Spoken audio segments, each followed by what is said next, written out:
छूटल हमार देहिया के हरदी का कहिए राजा रउआ पानी बेदरदी आज ले न छूटल हमार देहिया के हरदी का कहिए राजा रउआ पानी बेदरदी भागल जाले लइका वाला दौड़ के रुपया दहेज पर भागल जाले लइका वाला दौड़ के रुपया दहेज पर जबले कामे न करी सामाने राजा तुते न दे हम बेच पर जबले कामे न करी सामाने राजा तुते न दे हम बेच पर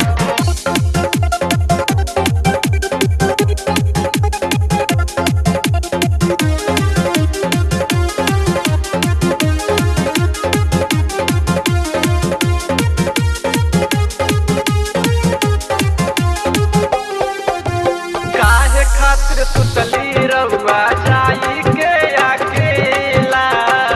अब त बता दी सैया करब कवन खेला काहे खातिर सुतली रउआ